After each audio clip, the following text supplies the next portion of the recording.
네, 오늘 말씀은 창세기 4장 1절부터 9절까지입니다. 제가 읽겠습니다. 아담이 그의 아내 하와와 동침하매 하와가 임신하여 가인을 낳고 이르되 내가 여호와로 말미암아 득남하였다 하니 그가 또 가인의 아우 아벨을 낳았는데 아벨은 양치는 자였고 가인은 농사하는 자였더라. 세월이 지난 후에 가인은 땅의 소산으로 제물을 삼아 여호와께 드렸고 아벨은 자기도 양의 첫 새끼와 그 기름으로 드렸더니 여호와께서 아벨과 그의 제물은 받으셨으나 가인과 그의 제물은 받지 아니하시니라. 가인이 몹시 분하여 안색이 변하니 여호와께서 가인에게 이르시되 네가 분하여 함은 어찌 됨이며 안색이 변하면 어찌 됨이냐. 네가 선을 행하면 어찌 낯을 들지 못하겠느냐. 선을 행하지 아니하면 죄가 문에 엎드려 있느니라. 죄가 너를 원하나 너는 죄를 다스릴지니라. 가인이 그의 아우 아벨에게 말하고 그들이 들에 있을 때 가인이 그의 아우 아벨을 쳐 죽이니라. 여호와께서 가인에게 이르시되 내 아우 아벨이 어디 있느냐. 그가 이르되 내가 알지 못하나이다. 내가 내 아우를 지키는 자니까. 아멘. 하나님께서 선악과를 먹지 말라고 한 아담과 하와는 하나님 말씀의 불순종에서 죄가 인간에게 들어왔습니다. 아담과 하와는 아들 둘을 낳았죠. 형이 가인이고 동생이 아벨. 그런데 형이 동생을 죽이는 인류 최초의 살인사건이 일어났습니다. 하나님은 인간을 만드시고 보시기에 심히 좋았더라. 너무나 기뻐하셨어요. 그런데 인간은 불순종해서 죄를 지었고 또 시기 질투해서 죄를 짓고 이런 죄를 지었습니다. 성경 전체에서 맨 앞에 이러한 인간의 죄를 하나님께서 보여주시는 것은 그것이 바로 우리의 죄의 뿌리이기 때문입니다. 우리 죄의 뿌리가 바로 불순종하는 것과 시기 질투하고 미워하는 것입니다.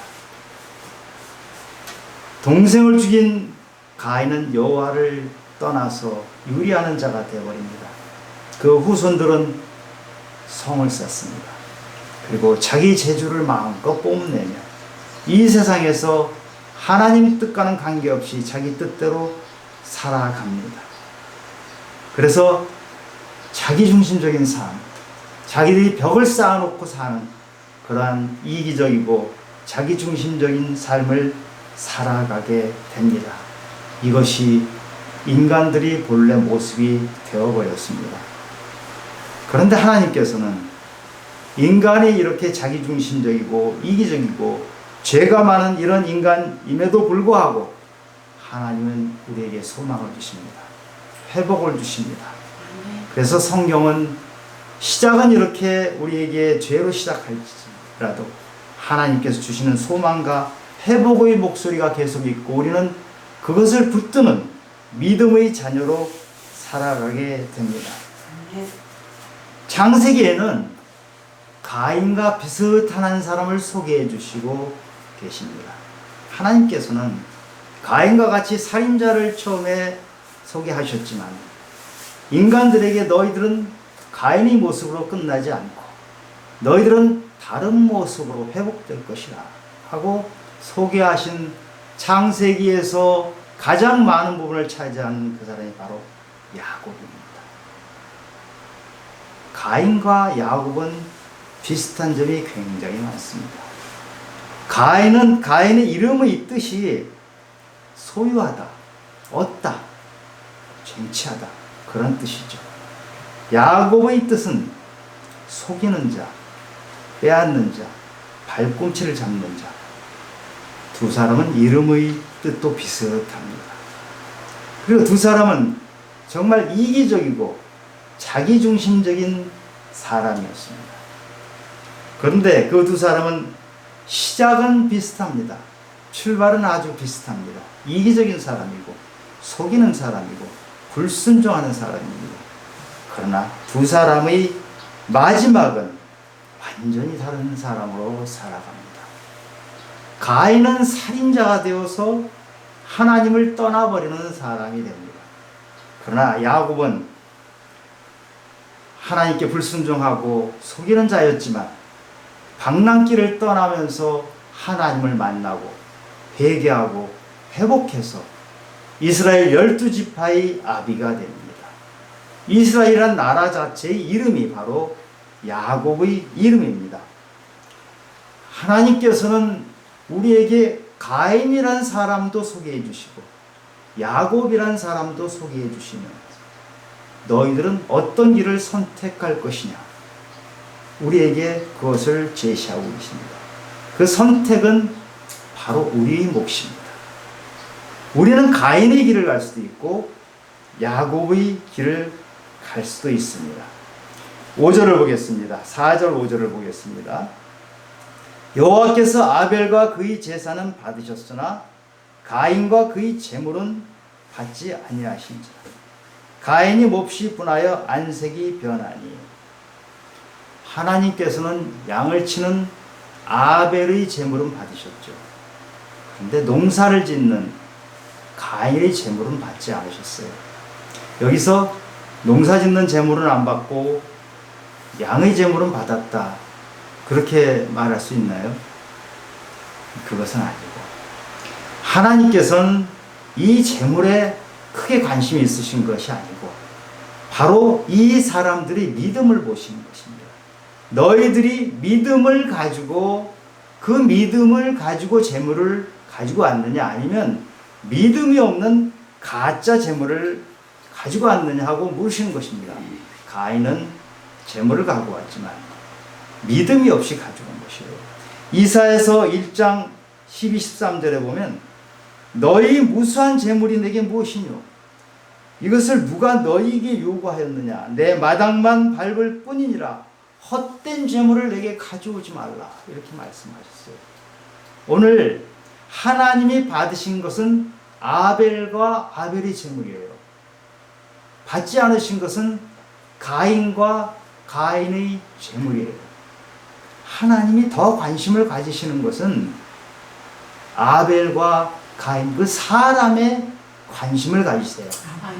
그 사람들이 손에 들고 오는 그 제물은 그것도 물론 받으시지만 그 제물이 크냐 작냐, 제물이 무슨 종류냐, 이것이 큰 관심이 아니에요. 과거의 2렙돈, 그 얼마 안 되는 2렙돈을 기뻐 받으시는 하나님이십니다. 그 제물에 얼마나 믿음이 실려 있느냐, 그 제물에 얼마나 마음이 실려 있느냐, 그것을 보시는 것입니다. 로마서 12장 1절에 보면 너희 몸을 하나님이 기뻐하시는 거룩한 산 제물로 드리라. 이는 너희가 드릴 영적 예배니라 하셨어요.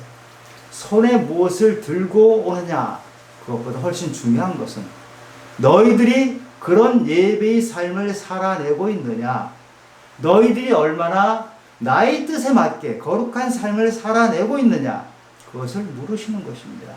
하나님은 우리에게 물으십니다. 너희 삶이 내가 말한 대로 거룩한 삶이냐? 내가 거룩하니 너희도 거룩하라. 하나님이 그 말씀을 하셨는데 너희들은 내 말대로 살아내고 있느냐 하는 말씀을 하시는 거예요. 너희들은 지금 교회에서 이렇게 예배를 엄숙하게 드리고 있는데 너희 삶이 가정에서, 직장에서, 각자 너희 삶의 자리에서 진정한 예배의 모습으로 살아내고 있느냐, 그거를 물으시는 것입니다. 우리 주기도문에 보면 뜻이 하늘에서 이루어진 것 같이 땅에서도 이루어지이다. 하나님의 뜻이 너희들이 살고 있는 이 땅에서도 너희들을 통해서 이루어져 가고 있느냐, 이것을 물으시는 거예요. 너희가 주기도문에서 뜻이 하늘에서 이루어진 것 같이 땅에서도 이루어지길 바라는 그 기도가 과연 진짜 기도냐? 너희 믿음이 실려 있는 기도냐? 입술로만 하는 기도냐? 이것을 묻고 계시는 것이에요.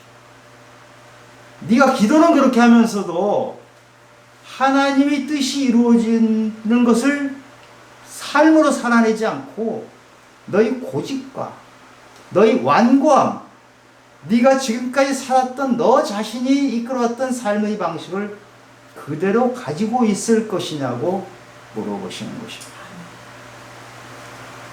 하나님께서는 불순종을 가지고 불순종의 마음을 가지고 드리는 그 예배를 가증한 예배라고 하셨고, 그런 예배는 받지 않는다고 하셨습니다.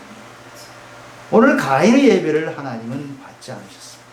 그의 마음에는 믿음이 없었고 그는 불순종한 사람이었기 때문에 받으시지 않았습니다.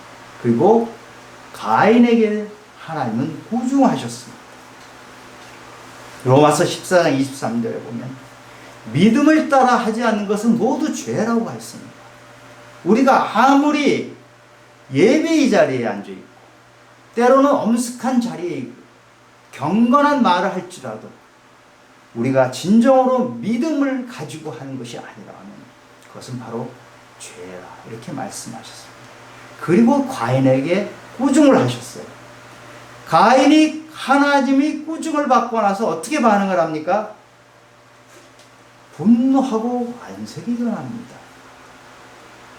평상시에 가인이 하나님을 어떻게 예배했는지 알 수 있는 것입니다. 진정으로 하나님을 예배하는 가인이었다면 하나님이 꾸중하셨을 때 어떻게 해야 됩니까? 하나님, 제가 잘못 예배드렸고 잘못 제물 가져왔고 한 것에 대해서 회개합니다. 회개의 자리로 나와야 되는 거예요. 그래서 돌이켜야 되는 것이에요. 그런데 가인은 돌이키는 것 대신에 하나님께 따지고 하나님께 분노한 것이에요. 이런 모습을 보인 사람들이 바로 바리새인이죠. 예수님은 바리새인들에게 너희들 예배가 틀렸다고 말씀을 하실 때 바리새인들은 그것을 회개하고 고치는 대신에 예수님을 십자가에 매달아 버립니다. 그 바리새인의 모습, 가인의 모습과 똑같은 것입니다. 가인은 예배에 실패한 자입니다. 가인은 자기가 원하는 것을 그냥 드린 것이에요. 내가 하고 싶은 것을 했어요. 내가 판단한 것을 내가 판단한 대로 하나님은 지켜보시면 되는데 하나님이 왜 간섭하냐고 하나님께 되려 화를 내는 거예요. 내가 예배를 내가 드리고 싶은 대로 예배를 드리면 하나님은 그걸 받으시면 되지 왜 하나님께서 그걸 안 받으시냐고 되려 화를 내는 가인의 모습. 이것은 예배가 아닙니다. 예배는 내 중심을 하나님 중심으로 바꾸는 것이에요. 그동안 내가 이 세상에서 내 중심으로 내 경험과 내 지식 가지고 완고하게 고집부리면서 살았던 것을 하나님을 만나고 하나님이 이 삶의 중심, 이 모든 것의 중심에 하나님으로 모시겠습니다 하는 것을 선언하는 것이 바로 예배인데 가인은 그런 예배에서 실패한 자예요. 야곱도 속이는 자였잖아요. 야곱이 속이는 것은 기가 막히게 교묘하게 속였던 그 야곱이 형의 눈을 피해서 도망을 갑니다. 그 도망가다가 그 광야에서 돌베개를 베고자 하는 처량한 신사가 되죠. 그런데 돌베개를 베고자 할 때 하나님께서 천사를 보내서 사닥다리에서 오락내리락 하는 그 천사들이 하나님의 말씀을 전해줍니다. 그 말씀이 뭐냐 하면 내가 너와 함께 있어서 네가 어디를 가든지 너를 지키고 너를 인도해서 너를 고향으로 다시 돌아오게 할 거다.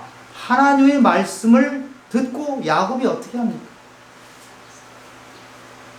여호와께서 지금 여기에 계시건을 제가 몰랐습니다. 이것이 바로 회개예요. 저는 지금까지 하나님을 몰랐습니다. 하나님이 저와 함께 계시는 걸 저는 모르고 살았던 사람입니다. 하나님을 이제부터는 알아가겠습니다. 이것이 진정한 일. 지금까지 몰랐습니다. 지금까지 내가 내 경험 가지고 내 머리 가지고 속이면서 살았던 삶을 포기하겠습니다. 그리고 이제는 하나님을 알고 하나님이 가르쳐 주신 방식대로 살아가겠습니다. 예배를 몰랐던 야곱이 예배를 회복하는 장면입니다. 이 장면 이후부터 야곱은 하나님과 함께하는 인생을 살아갑니다.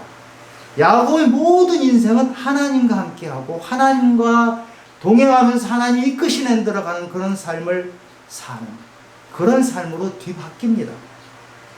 우리는 진정한 예배를 드리면 이렇게 뒤바뀌는 삶을 사는 것입니다.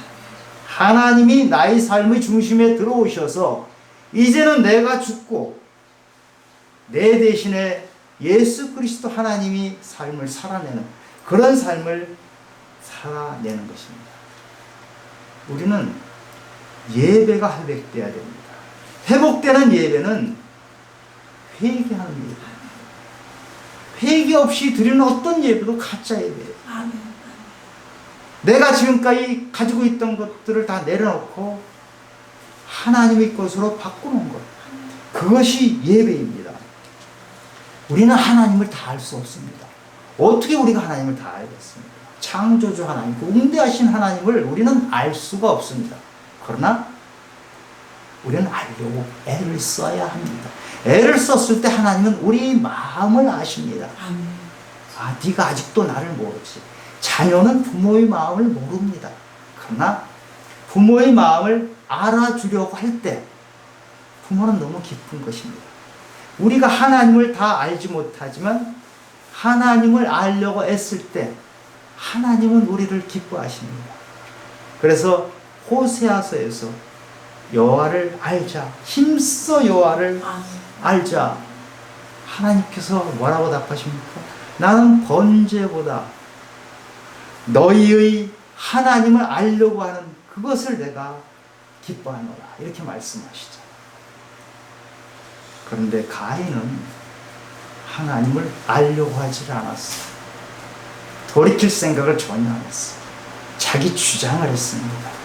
자기 방식 그대로 사는 것을 전혀 바꾸지 않는 가인은 결국 동생을 죽이는 살인의 자리까지 갑니다.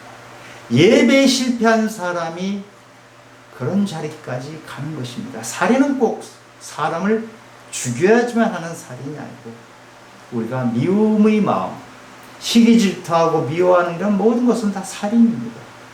예배에 실패한 사람은 결국은 그런 자리까지 계속 가게 됩니다. 예배에 실패하면 인생에 실패하는 것입니다. 그러나 예배에 성공하면 앞으로 나의 인생은 내가 지금까지 끌어오던 인생이 아니라 전능하신 하나님이 이끌어가는 인생으로 바뀝니다. 야곱이 그런 사람이 없어요. 야곱은 가진 재주라고는 아무것도 없는 사람이에요. 그런데 여러분 창세기 25장부터 장장 50장까지 걸친 야곱의 인생을 보면 그 아무것도 없고 별 볼 일 없던 그 야곱이 어떻게 바뀌고 어떻게 복을 받는지 하나님과 함께 했을 때 예배에 성공했을 때 우리가 받는 복입니다. 그런 복을 소망하시기 바랍니다. 아멘. 우리는 어떤 예배를 드립니까? 가인도 예배를 드렸어요. 근데 가인은 자기 중심을 전혀 놓지 않았죠. 혹시 그런 예배를 드리고 있는 것은 아닙니까? 매주 예배를 드리지만 나는 결코 바뀌지 않으리라. 나는 살인의 자리까지도 그것도 내가 원해서 가는. 근데 알지 못하고 가는 그런 길을 가는 사람이 있어요. 그러나 야곱의 예배는 그 속이는 자가 자기를 철저히 바꾸는, 그래서 야곱이 이스라엘로 바뀌는 놀라운 변화가 있는 그런 예배를 드릴 것입니다.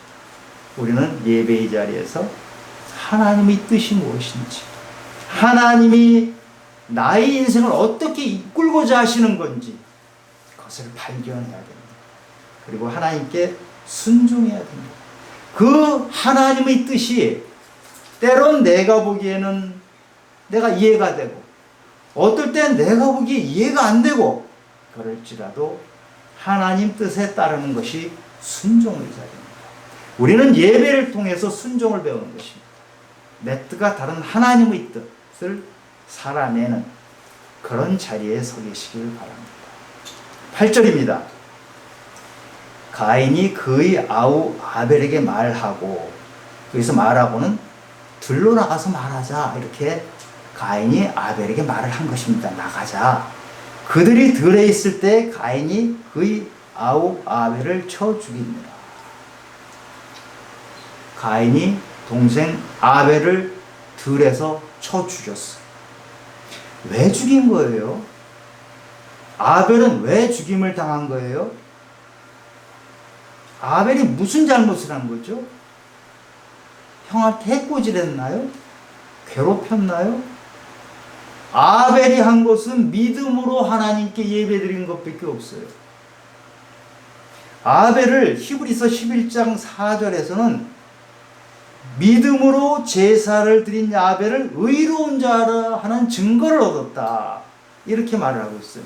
요한일서 3장 12절에서도 가인의 행위는 악하고 그의 아우 아벨의 행위는 의로움이라고 했어요. 아벨은 형에게 잘못한 것이 없어요. 의로운 사람이에요. 그런데 가인이 아벨을 죽인 이유는 시기질투 때문에. 시기질투. 하나님은 나의 제사를 받지 않으시는데 아벨의 제사는 기쁘게 받으시는 하나님, 나는 칭찬하지 않지만 아벨을 칭찬해 주신 하나님, 그 하나님을 미워해서 아벨을 죽인 거예요. 우리는 하나님께 불순종한 사람들이 어떻게 사람을 대하는지 알 수 있는 거예요. 아벨을 죽인 이유가 하나님 때문이에요. 가인이 진정한 예배를 드렸다고 하면 이런 일은 생길 수가 없는 것이죠. 그러나 가인의 마음속에는 항상 하나님에 대한 불만이 있었고, 하나님에 대한 불만이 동생을 칭찬하시는 그 하나님이 미워서 아벨까지 죽여버립니다. 악은 선을 미워하게 되어 있습니다. 선이 뭐가 잘못된 게 아니고 선 자체를 악은 싫어해요. 그래서 우리가 악한 자리에 있을 때 하나님 붙잡고 빨리 나오지 않으면 우리 마음속에는 항상 선을 미워하는, 질투하는 마음이 그대로 살아있는 것이에요. 시기 질투가 가장 많은 것이 어떤 관계죠? 형제관계.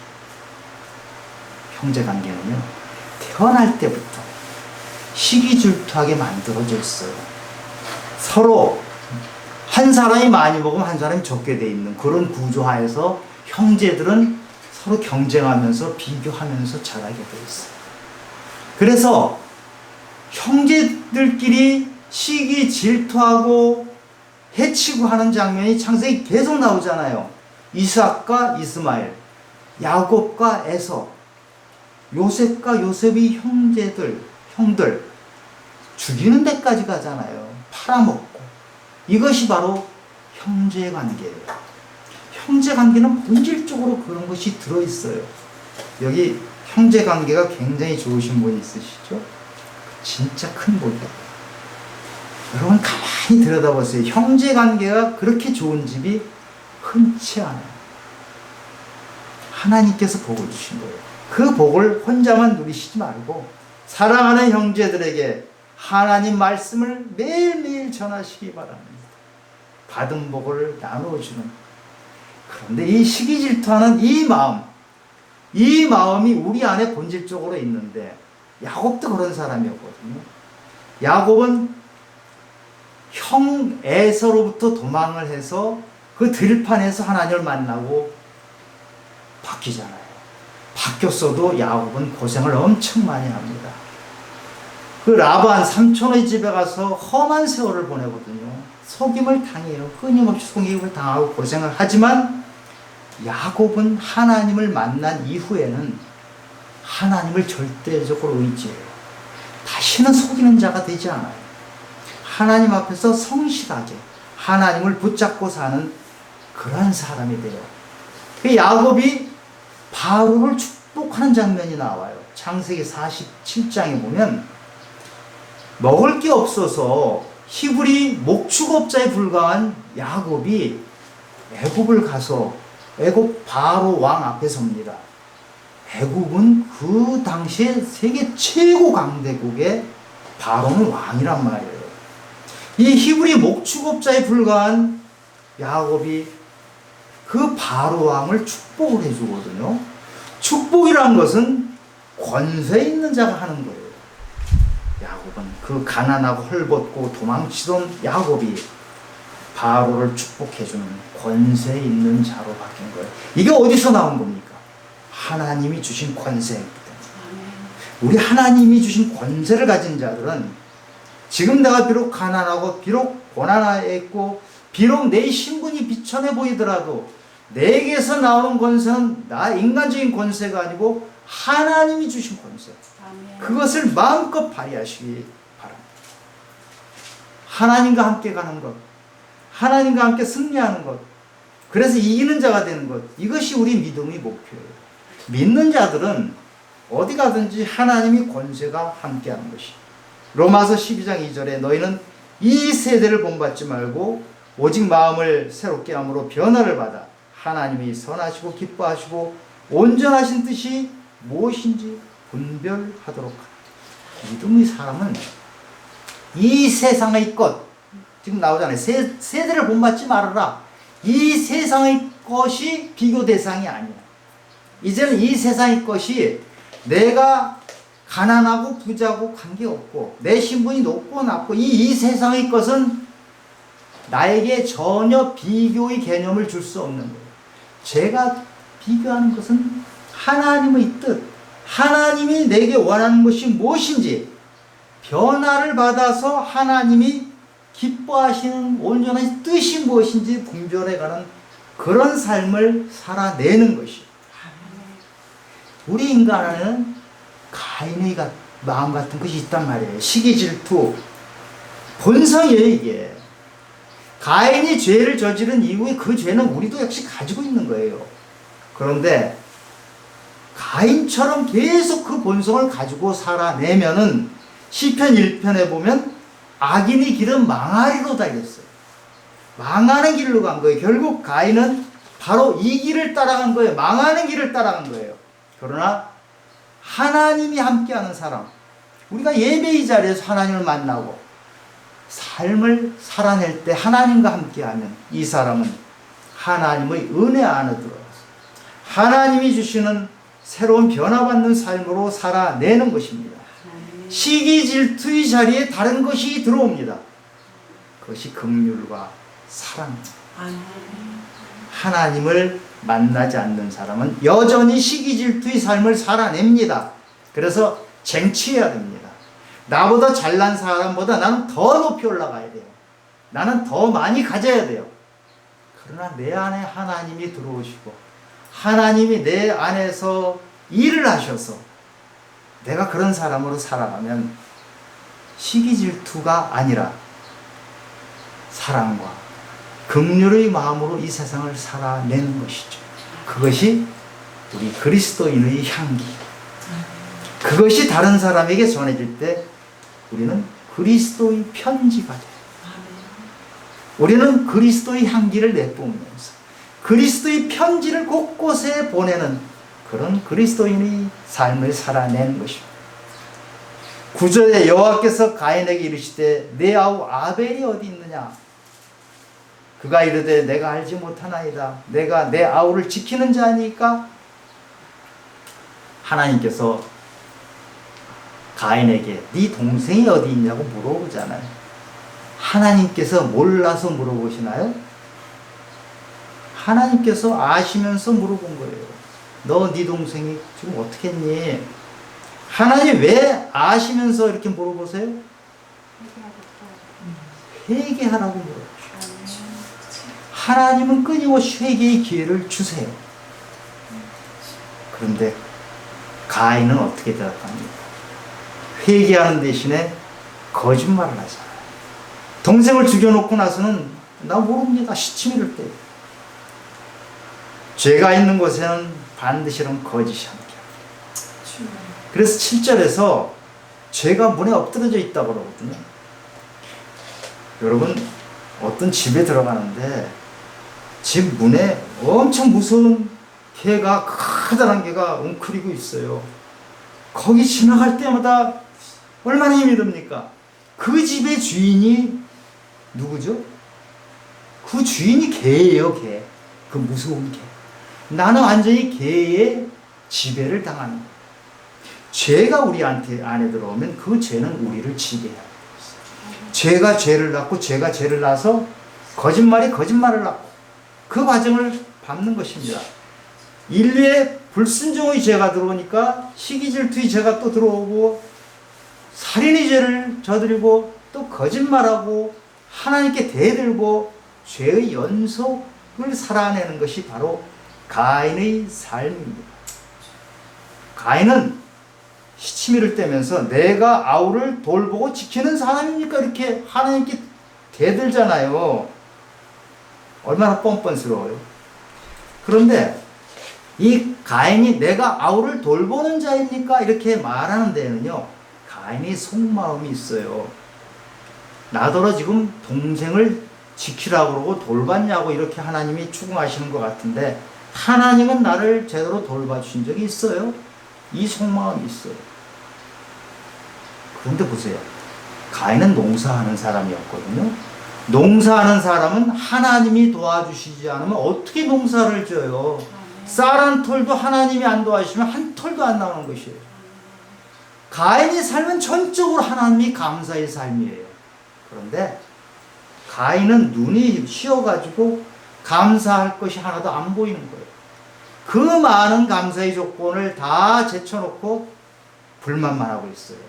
이것이 바로 광야 40년을 걸어갔던 이스라엘 민족이 하나님께 불만했던 모습이에요. 만나를 내려주시고 광야에서 그 많은 사람들이 먹고 살도록 하고 옷이 헤어지지 않고 신발이 닳지 않도록 도와주신 하나님의 도움은 생각하지 않고 불만 속에서 하나님께 항의합니다. 하나님께 불평을 털어놓습니다. 이 악을 행하는 사람들의 전형적인 모습이 바로 감사를 모르는 삶입니다. 우리가 감사를 잃어버리면 내 안에 깊은 곳에 악이 있구나, 내 안에 깊은 곳에 하나님을 모르는구나, 이렇게 생각을 하면 돼요. 감사를 모르면은 하나님만 모르는 것이 아니고 사람들을 향해서도 끊임없이 죄를 짓게 되는 거예요. 그래서 감사하지 않는 모습이 세상에 드러나는 것은 바로 죄의 모습으로 드러나요. 죄를 짓게 돼 있어요. 야곱은 시기질투했던 사람이고 방황했던 사람이고 힘들게 고생했던 사람이지만 하나님께 끊임없이 감사하는 삶으로 바뀌었잖아요. 신실하게 하나님을 끝까지 의지했던 사람으로 바뀌었거든요. 저는 우리 예배를 드리는 우리의 모습에서 회개하고 하나님으로 나를 바꾸어서 내 삶이 온전히 하나님께 드리는 삶으로 돼서 이제는 내가 과거인 내가 아니고 나는 야곱이 아니고 이스라엘, 하나님이 함께 하셔서 승리하는 자, 하나님이 함께 하셔서 이기는 자, 나의 인생은 하나님이 이끌어주는 자다. 이것을 선포하시기를 바랍니다. 가인의 죄는 우리 모두의 죄입니다. 우리는 가슴속에 가인을 한 사람씩 다 데리고 있어요. 가인이 내 안에 살고 있어. 그래서 우리는 끊임없이 믿음으로 하나님 앞에 나아가지 않으면 언제든지 내 안에 있는 가인이 다시 튀어나옵니다. 하나님께 나아가서 진정한 예배를 드리고 하나님이 내 안에서 일을 하시도록 하면 내 안에 있던 가인은 사라지고 내 안에 하나님의 축복이 임하는 삶을 살게 됩니다. 우리 같은 죄인을 구원해 주시려고 예수님이 이 땅에 오셨어요. 우리 안에 있는 가인, 우리 안에 있는 죄의 속성, 모든 사람은 다 죄를 범하였다고 하죠. 그 죄 때문에 하나님이신 예수님이 이 땅에 오셔서 십자가에 죽으셨어요. 왜 죽으셨나요? 내가 십자가에 가야 되는데 죄는 난데 죄가 없으신 예수님께서 십자가에 매달려서 죽으신 거예요. 내 대신 희생양이 되신 것이죠. 예수님은 그 힘든 길을 가시면서 나의 원대로 마옵시고 하나님의 원대로 하옵소서 하는 순종을 보여주셨어요. 마지막 가시는 길까지도 예수님은 우리에게 순종을 가르쳐 주셨고, 예배는 순종의 자리입니다. 예배는 내가 죽고 하나님이 내 안에서 살아계시는 것을 선포하는 자리입니다. 그 자리로 기쁘게 나아가시기 바랍니다. 그 자리로 나가면 하나님은 우리에게 구원의 선물을 주십니다. 구원의 선물을 받는 사람이 있고 못 받는 사람이 있어요. 어디서 갈라지나요? 회개를 하지 않으면 하나님은 구원의 선물을 주시지만 나는 그것을 받을 수가 없어요. 회개하고 삶을 바꾸고, 회개는 돌이키는 거잖아요.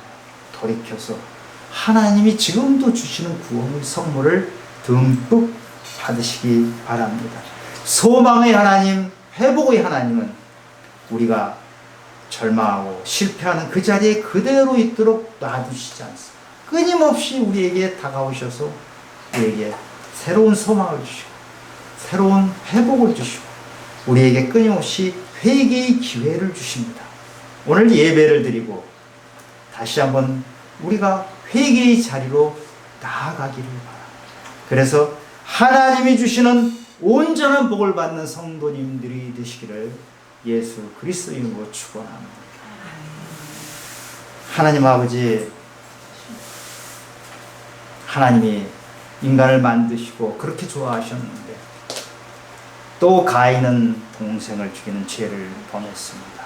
그 가인이 바로 우리 안에 있습니다.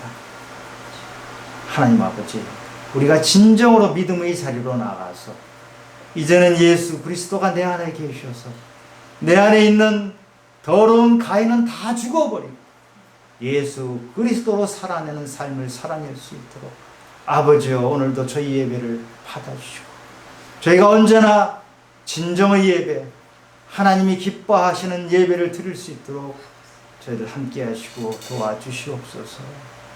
모든 말씀 예수님 이름으로 기도드렸습니다. 아멘.